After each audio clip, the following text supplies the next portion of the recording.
Okay, alrighty guys, where was I? I was explaining the find in the house of an antifungal that I could perhaps put on my fungal acne, or to circumvent it just from coming at all on my face. And I found a topical antibiotic. Alright, cool beans and bananas. Alright, and the name of it that I found is Nist acid ointment, or Nist acid ointment. You probably know what that is if you're a doctor or whatever. Nist acid ointment. Each 1 gram of ointment contains nystatin, or nystatin, whatever, 100,000 units. This is for, like I said, they use it to treat fungal infections, things like ringworm, maybe athlete's foot, I don't know, like stuff that stems from fungal issues. And remember, these things, you can broadly apply them in other things that give you issues, type of thing. Like I said as well in my previous part, it's quite spent, so my mom has used it a lot.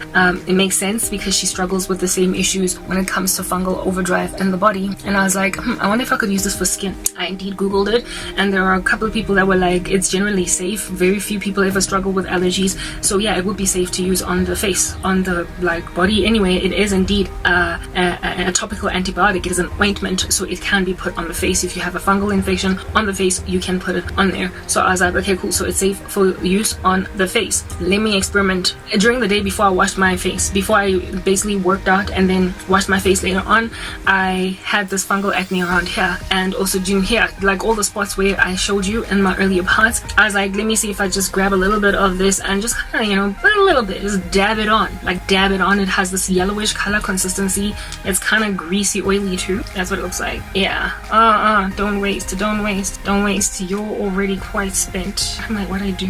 Now here it is that I'm showing you the ointment and I'm wasting it. Anyway, whatever. Yeah, that ointment over there, put it on just here where it is that I had the fungal acne over a couple of hours while I did everything before I officially washed my face. So I hadn't even washed my face, I just put it on. Guys, as the day progressed, as the hours of the day progressed, all the fungal acne places where I had put it were drying up. They were getting small, they were shrinking, they were disappearing. I was like, whoa, this thing works. It works. Like before I washed my face, I just like slapped it on, and I already started to see the decreasing. They were not as raised, they were not as red, so it confirmed as well that it was fungal acne and not the regular P. acnes bacteria, because if it was regular P. acnes bacteria, it wouldn't have reacted to an antifungal, right? But this is an antibiotic as well, right? So I was like, okay, so it works. I then made a decision there and then, from seeing after just a couple of hours of having it on my fungal acne on my face, I then made a decision that I'm going to incorporate it into my skincare somehow, so that I can prevent, as a preventative measure as opposed to a reactive one. I do not want to ever get the fungal acne, but I am putting an oil on my, like, I do want to put an oil on my face. This is before I washed my body, remember, before I made a decision, before I even made this what do you call it, this body butter. But because it's got so many oils in it, I was like, if I want that popping, glowing, glossy Korean skin, I'm gonna have to use oils, because I've seen what oil cleansing has done for me. But is there a way to put oils on my face and also circumvent ever getting, you know, fungal acne? Can I get my bread buttered on both sides? Basically, is it possible for me to get my bread buttered on both sides? And after seeing what this did for the fungal acne that was appearing, popping up in this region, and then there, I was like, oh yeah, no, it is. I was like, it is absolutely possible for me to get everything I want, bread buttered on both sides and all, have my cake and eat it too. It's possible. So in the evenings I was like, so when then am I going to apply this ointment? And I made a decision that as the final sealant, as the last thing that comes on the top of all of my skincare, because I'm trying to put something that is going to prevent whatever it is that the other layers of skincare might be trying to do on my face, just to block it. So I decided to use it as a last step, if you get my point. Anyway, right, so now in explaining that I found this Nist acid, discovered that the price of it, next time I want to purchase it for myself at the Dis-Chem over the counter, is 45 rands. It's lacquer cheap, cheaper even than Bactroban, which is what I use for acne, for P. acnes bacteria and antibacterial. Upon discovering how cheap it is, I was like, this is a nice cheap way of dealing with like basically reactions on my face from whatever it is that my skin might be subtly unhappy with, while also getting the skin look that I genuinely want. So I made mention in the previous part that I started out with hyaluronic acid. I used to start with vitamin C, but now I'm starting with hyaluronic acid because I'm taking advice. Then I'll go in with vitamin C, and then I put the aloe gel, then the snail cream, or the snail gel on. Once all that's dried up, then I go in with the moisturizer that I made a very small amount. I told you that first I moisturize my hands, and whatever's left residue on my hands, that's what I put on my face.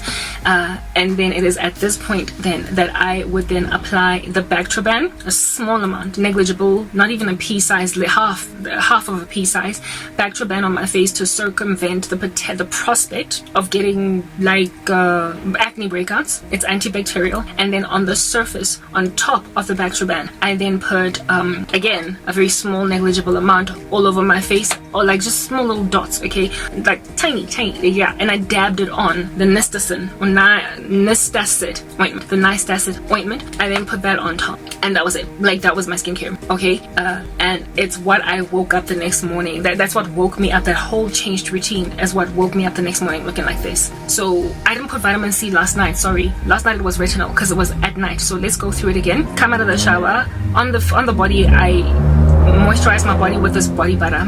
I then wash my hands to make sure there's no product on there. I then put on the hyaluronic acid. I then put on the retinol, and then the scar treatment serum. I then come beside my aloe vera leaf, which is cheap from the garden, smear it all over my face. Once it's dried out, the snail cream from Celltone.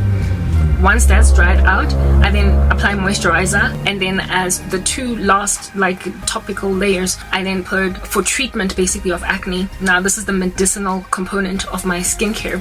I then go in with the Bactroban for P. acnes bacteria, and with the Nistacid ointment for fungal acne. And that is what made me wake up with, first of all, my fungal acne is almost all gone. It's almost all gone. No new breakouts ever since doing that, and my skin is popping because I have oils on it. I have the moisture that I need in it, and all the hyaluronic acid that is at the very bottom, busy drinking up that juice, busy moisturizing my face from everything else that is on my face. And the honey, like just the combination of powerhouse ingredients in my little moisturizer are doing this for my face, and this is what my face looks like. Now this morning I made a decision to wash my face because I am going back to washing my face twice a day, just so I can incorporate vitamin C into my regimen. So this morning I did the exact same thing, washed my face with the same face wash, did pretty much everything except instead of retinol this time around I used vitamin C. Instead of retinol I used vitamin C. all of y'all that can afford to, you have to incorporate sunscreen into this somewhere if you've got the same issues that I have. If you don't really struggle with fungal acne, you don't need the Nistacid ointment. If you don't struggle with acne, you don't need the Bactroban. You can literally just stop at the moisturizer step, and then after the moisturizer go in with your SPF, or use an SPF moisturizer, like a moisturizer that is remember, this is the body butter that is really nourishing of my skin with all of these extracts in it. So after putting a small amount of this on your face, you can then go in with an SPF, or you can mix into this body butter some kind of an SPF heavy cream. But I would recommend that you separate the SPF, because I don't know what happens. I mean, people claim, or they say that with SPF you have to apply it literally all day long, like you have to keep on going in with it. So you might want to just keep your SPO sunscreen just a separate thing on its own. Just keep going in on it, going in with it all the day long, type establishment thing. So if you wear makeup, of course you would put your makeup on after all that jazz, although I'm very scared of makeup. There's something scary about makeup. I don't like it. If you, like I said, go in with your SPF all day long, and I think this is a pretty comprehensive skincare regimen. So yeah, I separated the retinol and the vitamin C. I'm now washing my face twice a day, and this morning it was a vitamin C. And guys, initially my face after applying all these products looks kind of like a little shiny initially. but because of the hyaluronic acid, after like an hour or two, which is literally more or less how much time you need to get to the office in the mornings after leaving your apartment, you know what I mean? Yeah, within an hour or two, I am left with a glowing, dewy complexion, because literally, like, the hyaluronic acid in my skin has sucked in all that shine. Because this ointment and this Bactroban, these two are kind of shiny, guys. No matter how little you apply, it's gonna come off kind of shiny. So what I'm trying to explain to you guys is how I end up with this dewy complexion is because the hyaluronic acid drank up some of this stuff and left me with a dewy complexion instead of a shiny one. Like, guys, I look like a brand new baby. Look at my face. Like, come on. You would be in denial to say that this is not like some pretty impressive results. Alright? The medicinal component of my skincare, some people don't need it because they don't have problem skin, so they can't stop at the moisturizer. But otherwise, if you do have problem skin like I do, yeah, these two are your replacement if you don't like actives like benzoyl peroxide or even salicylic acid to deal with acne. You can use these two. And again, retinol apparently also works on acne. So too does vitamin C. So you might want to just try and see if that won't clear your acne on its own, but I've got too many issues to just leave an antibacterial out of my routine. I've got too many problems yeah, that could come up, as indeed I displayed that I got like a flare-up of fungal acne just because I used an oil on my face. So I can't leave these out. However, you could. You might want to try it, but I don't know. And if you leave them out, then your skin will be more matted. Some people, that is a preference for them. So yeah. Ooh. That's my skincare, guys, and that is the tweaked one. The thing that has changed is that I stopped using tissue oil on top of my moisturizer, but I incorporated into my moisturizer, and I stopped using retinol and vitamin C together. I separated them, using the retinol at night and the vitamin C during the day. Yeah, and then I also, changed up my body butter so that it has a whole bunch of beautiful ingredients in it, and I also put a very small negligible amount on my face, and the result is this well-nourished human being. But remember, I'm also drinking on the inside. Now, yesterday I returned to exercise. Somebody give me a hand of applause. Hallelujah, my body hurts. Okay, I'm in pain because I've been working out. I danced, I exercised yesterday, and the workout, the sweating, it made my skin pop even more. And upon realizing that my skin was kind of popping after working out, after moisturizing and everything, but following working out, the Lord said to me, there are nutrients that feed your skin if you eat a healthy diet in sweat. Like he said, your sweat is another nutrient. So you can't abandon exercise if you really want the full benefits of the whatever's going on in your blood. Like, you keep feeding your blood, your body, with all of these nutrients that you're drinking. And mind you, I drank my drink for a second time last night because I'm currently fasting, right? And so therefore, after exercise, I don't want to faint and feel weird on the floor. So I drank that protein shake for a second time. I might just leave that as a thing when I'm exercising. When I'm not exercising, I bring it down to one. I used to take 2 of those drinks when I was busy working out, but without exercise, having 2 is an overkill, especially considering there are so many fatty acids in the seeds in that drink. It's just got a lot of healthy fat, but when you're sedentary, you can get fat. So I left one out last night. However, I compensated for the energy that was spent by my body by taking a second shake. So I had a shake in the morning and a shake in the evening. I'm probably gonna have a shake in the evening again tonight after working out. All right, and those nutrients that I put in my body that are doing so well for me, when I sweat, they are coming out in the sweat. Like, guys, you need to make your sweat matter. Like, if you are into exercise, if you are into working out, you need to make your sweat matter. What you bring into your body is what's going to come out in urine. What you bring into your body is what's going to come out if you get stabbed and so you bleed. What you bring into your body is also what's going to come out if you jog a whole bunch and so sweat at the gymnasium. So if you bring a lot of high quality anti-inflammatory foods, antifungal, antibacterial, and if you feed your body with the right nutrients, when you sweat, that's going to be like moisturizing yourself with hemp seed and linseed and chia seeds and almonds or whatever it is that you might be eating, with mangoes, with apples, with cabbage and kale, and whatever you bring into your body, you're gonna sweat it out. Whatever nutrients are in those products, those foodstuffs, they're gonna come out in your sweat. And so the Lord basically told me, if you eat right, your sweat is it's like water in the garden that has got, what do you call this, nutrients in it. It's not just H2O, but it's water that's mixed with vitamins. Like, have you ever bought those vitamin waters at the store that have like vitamin E, A, K, potassium in it, but it's like water, it's regular water, but they've infused vitamins into it? When you work out with a healthy, really rich with all different kinds of powerful nutrients in your body, you are like one that is sweating vitamin water. Okay, so it's gonna go into your skin.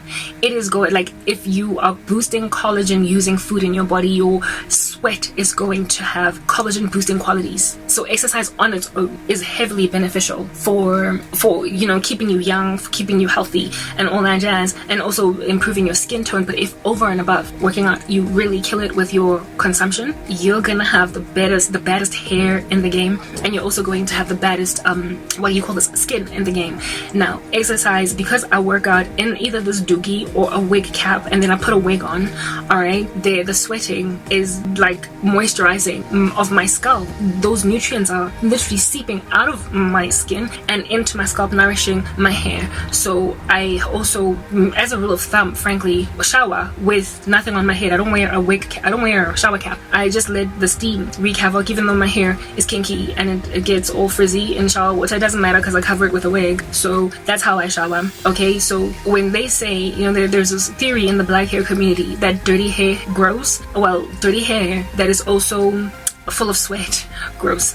It grows. If you don't struggle with itchy scalp, if you work out and you cover your hair so it doesn't go frizzy with some kind of a protective style like a wig, right? If you do that and you just leave your hair for like 2-3 weeks, the nutrients that are gonna jam pack in your body are gonna make it such that you won't even need to moisturize your hair that much, because your body is going to be your moisturizer. Your horsetail extract and your chia seeds and your fenugreek, it's going to come out in your sweat and therefore function as a moisturizer in the sweat. And if you go in the shower without putting a shower cap on as well, that's moisture in your hair. And if immediately after you get out of the shower you then cover your head again with some kind of a scarf that you sleep with at night, that's yet more sweating or more retention of moisture that happens in your head. So you don't have to be going in every single day messing up your sheets, messing up with product that falls down your face when you exercise and so messes with your skin.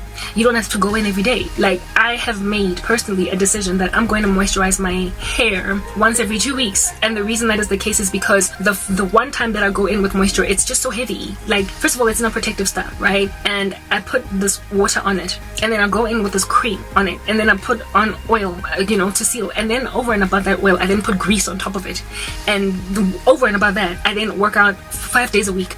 Each day of the week, all the 7 days of the week when I shower with my hair exposed. And because it's a protective style that is flat, my scalp is also getting some of that moisture. Alright, I don't need to go in and moisture. And given that I eat as well as I do, and all these ingredients, the consumption of these ingredients come out in my sweat, it's almost as good as a hairspray, guys.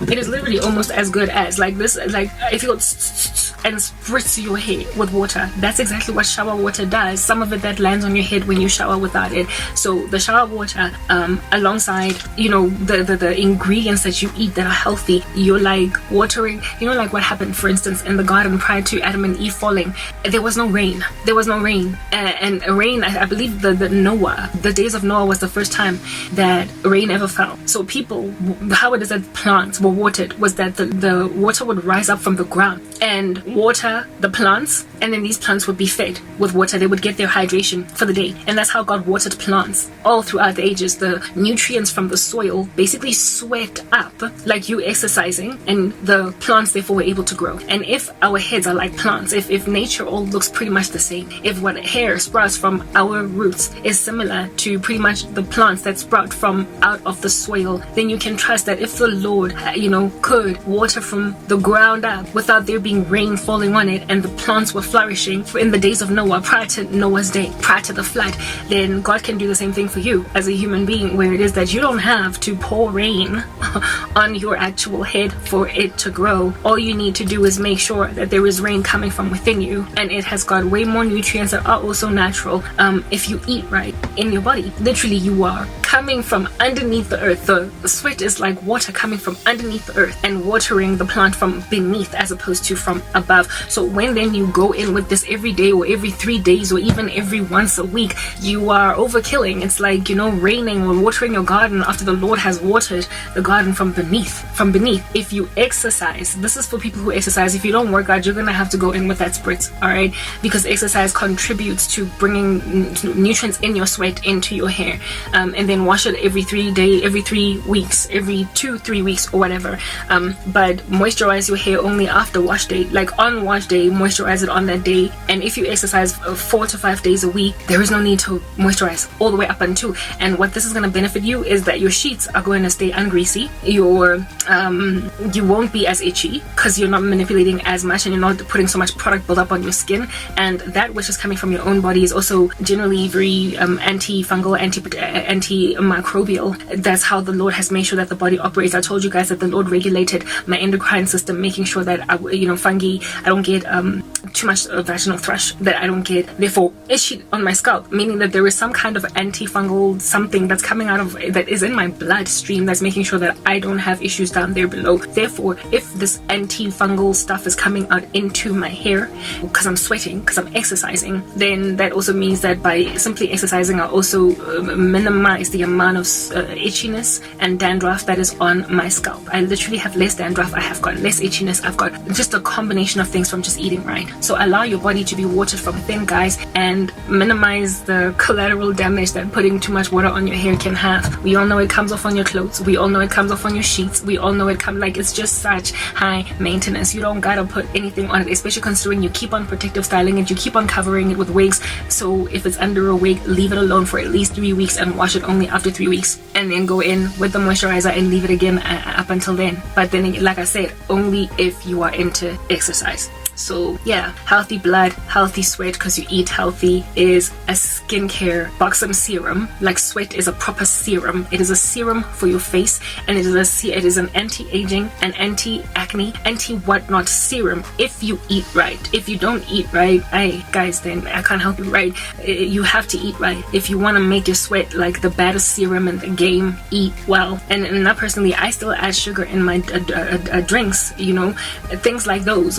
By the way, things like sugar can also add to your yeast, like how much of it is in your body, constitution in your body. But when there is so much circumventing power inside your body, anti-inflammatory power to like basically curtail the effects of yeast inside you, you can afford even to add 4 teaspoons of sugar in your tea. You can afford to have as much coffee as I tend to have every single day. You can afford to, if at all, you have circumventing or counteracting foods in your diet. And okay guys, let me just do one last part because I'm trying to cramp it all in, but I've already spoken for a little bit too long now. Next part.